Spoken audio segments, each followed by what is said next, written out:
Hey guys, welcome back to another video. और आज का वीडियो गवर्नमेंट रिलेटेड वैकेंसीज से होने वाला है। इस central board of secondary education यहाँ पे सभी चीज़ डिवाइड कर दी गई है। फुल पीडीएफ आज हम इसका रीड करने वाले हैं कि क्या एज क्राइटेरिया रहने वाला है, किस क्वालिफिकेशन पे आप किस पोस्ट पे अप्लाई कर सकते हैं इजीली।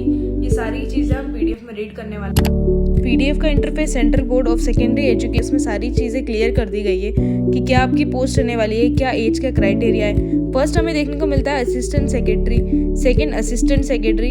एकेडमिक लेवल और एडमिनिस्ट्रेशन लेवल दोनों अलग अलग बताए गए हैं। एज की बात करें तो यहाँ पे 35 क्राइटेरिया बताए गए हैं। आपकी कास्ट के हिसाब से कितनी पोस्ट अवेलेबल है यहाँ पे वो भी डिटेल वाइज बता दी गई है। असिस्टेंट सेक्रेटरी एकेडमिक्स की बात करें तो यहाँ पे फर्स्ट बता दिया गया है कि आपकी एक ही वैकेंसी है PWBD के अंदर।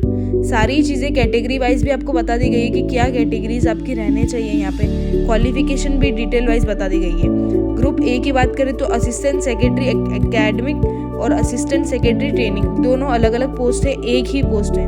ग्रुप बी की बात करें तो यहाँ पे जूनियर इंजीनियर, और ग्रुप सी की बात करें तो अकाउंटेंट। यहाँ पे भी एक एक ही पोस्ट आपको देखने को मिल जाएगी। सेकेंड हम बात करते हैं पोस्ट कोड की। यहाँ पे नंबर ऑफ पोस्ट और नेम सभी चीज़ बता दी गई है कि असिस्टेंट सेक्रेटरी की क्या क्या सब्जेक्ट्स रिक्वायरमेंट रहने वाली है और किस किस सब्जेक्ट पे कितनी पोस्ट बताई गई है। असिस्टेंट सेक्रेटरी एडमिनिस्ट्रेशन लेवल पे Hindi, English, physics, bio chemistry, education, psychology, physical education, ये सारी चीज़ें यहाँ पे एक ही पोस्ट बताई गई है। सेकेंड हम बात करते हैं असिस्टेंट सेक्रेटरी की, तो यहाँ पे भी आपको mathematics, economics, history, political science, geography, ये सारी चीज़ें आपको बता दी गई है। सभी चीज़ यहाँ पे क्लियर कर दी गई है कि आपको किस पोस्ट पे कितनी वैकेंसी मिलने वाली है, आपको किस लेवल तक का एजुकेशन चाहिए। लास्ट डेट की बात करें तो यहाँ पे 11/4 यानी कि 11 अप्रैल 2024 तक की आपकी यहाँ पे लास्ट डेट रहने वाली है। इससे पहले ही आपको अप्लाई करना है, उसके बाद आपका एग्ज़ाम का नोटिफिकेशन जारी होगा।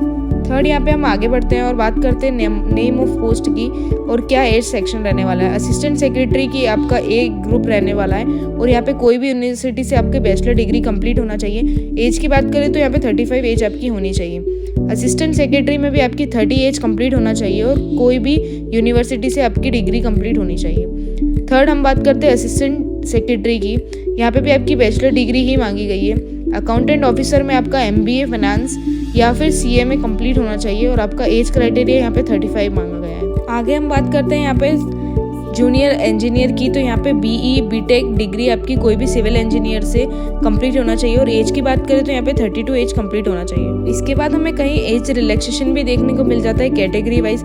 यहाँ पे एज रिलैक्सेशन SC और ST कास्ट में देखने को मिल जाता है। 5 ईयर्स का यहाँ पे रिलैक्सेशन बताया गया है। सारे ही कैंडिडेट्स जो भी ST और SC वाले हैं उनको यहाँ पे रिलैक्सेशन देखने को मिल जाएगा। नेक्स्ट यहाँ पे हम बात करने वाले एग्जामिनेशन फ़ी की, तो यहाँ पे अनरिजर्व्ड OBC और EWS में ग्रुप्स बता दिए गए हैं। A ग्रुप में आपकी 1500 पेमेंट रहने वाली है और B और C ग्रुप में आपकी 800 पेमेंट रहने वाली है। ST SC और PWBD में कोई भी फीस आपकी नहीं लगने वाली।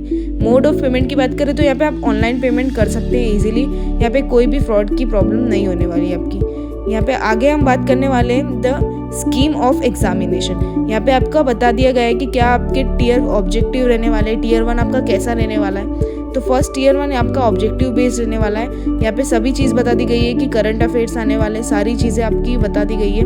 2.5 आवर का यहाँ पे टाइमिंग बेस्ड आपको बता दिया गया है। सेकेंड टीयर 2 की बात करें तो यहाँ पे रिटर्न बेस्ड एग्जाम होने वाला है। पार्ट 1, पार्ट 2, पार्ट 3 और पार्ट 4 में आपकी चीज़ें डिवाइडेड है। पार्ट 4 की बात करें तो यहाँ पे ऐसे राइटिंग हिंदी इंग्लिश दोनों की होने वाली है। टोटल नंबर की बात करें तो यहाँ पे 320 आपका होने वाला है।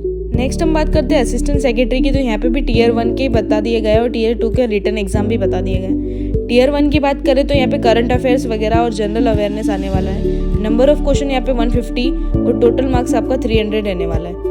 इंटरव्यू भी आपका final merit will based on performing first और सेकंड पेपर के आपके परफॉर्मेंस पे आपका इंटरव्यू होने वाला है। अकाउंटेंट ऑफिसर की भी सारी चीज़ें यहाँ पे बता दी गई है टीयर 1 और टीयर 2 के हिसाब से। यहाँ पे टोटल नंबर्स आपका 160 रहने वाला है और रिटर्न एग्जाम का टाइम 3 आवर्स का आपका बताया गया है। जूनियर इंजीनियर में भी सेम चीज़ बताई गई है कि आपका MCQs और OMR बेस्ड एग्जाम यहाँ पे रहने वाली है। पार्ट वाइज हर चीज़ आपको डिवाइड करके बता दी गई कि नंबर ऑफ क्वेश्चन और टोटल मार्क्स कितने रहने वाले हैं। यहाँ पे ड्यूरेशन की बात करें तो 2.5 आवर्स आपका रहने वाला है। सेकेंड हम बात करने वाले जूनियर ट्रांसलेट ऑफिसर की, जो भी आपका ऑफिसर के लिए एग्जाम देने वाला है वहाँ पे आपका MCQs बेस्ड ही पेपर आने वाला है। 2.5 आवर का यहाँ पे टाइमिंग दिया गया है। जूनियर अकाउंटेंट में भी सेम ही चीज़ बताई गई है कि यहाँ पे पार्ट वाइज चीज़ें डिवाइड कर दी गई है कि कौन से चैप्टर से कितने मार्क्स के क्वेश्चन आने वाले हैं। यहाँ पे सारी चीज़ें आपको बता दी गई है और टाइम ड्यूरेशन भी यहाँ पे सेम रहने वाला है 2.5 आवर्स का। यहाँ पे हम बात करते हैं नेक्स्ट स्किल टेस्ट की। तो यहाँ पे स्किल टेस्ट भी आपको अलग अलग डिवाइड करके बता दिए गए कि आपका कौन सी पोस्ट पे आपका क्या लेवल चाहिए, आपका ग्रेजुएशन होना चाहिए या फिर पोस्ट ग्रेजुएशन होना चाहिए। Assistant secretary administration group A की बात करें तो आपको ग्रेजुएशन कंप्लीट होना चाहिए। वहीं सेम हम असिस्टेंट सेक्रेटरी स्किल लेवल की बात करें तो आपका पोस्ट ग्रेजुएशन कंप्लीट होना चाहिए। नेक्स्ट यहाँ पे हम बात करने वाले हैं सिटीज ऑफ एग्जामिनेशन। ये सबसे मेन टॉपिक रहने वाला है कि आपका कौन सी सिटी, कौन से स्टेट्स में आपका एग्जाम होने वाला है। अगर आप किस स्टेट से बिलोंग करते हो तो आपको वहाँ जाके एग्ज़ाम देनी होगी। जैसे कि अगर आप मध्य प्रदेश से बिलोंग करते हो तो आपको भोपाल में आपकी एग्ज़ाम होगी, वहाँ पे आपका एग्ज़ाम आपको कंडक्ट कराया जाएगा और आपको वहीं एग्ज़ाम जाके देनी होगी।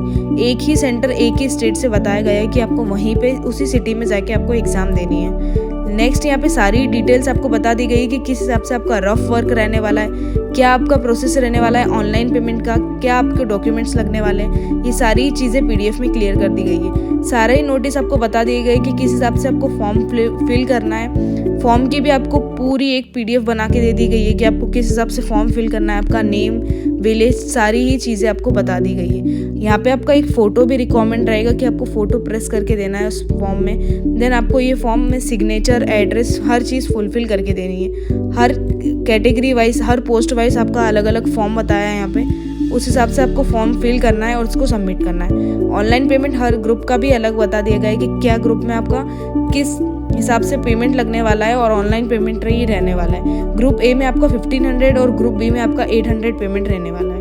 इस वीडियो में हम सारे मेन टॉपिक्स क्लियर कर लिए। फटाफट से वीडियो को लाइक कर दीजिए। जो भी आपकी क्वेरी हो कमेंट बॉक्स में बता सकते हैं। यहाँ पे आपका लेफ्ट थंब प्रेस भी लगने वाला है और पासपोर्ट साइज फोटो की आपकी रिक्वायरमेंट रहने वाली। फटाफट से वीडियो को लाइक कर देना, चैनल को सब्सक्राइब कर देना। Thanks for watching.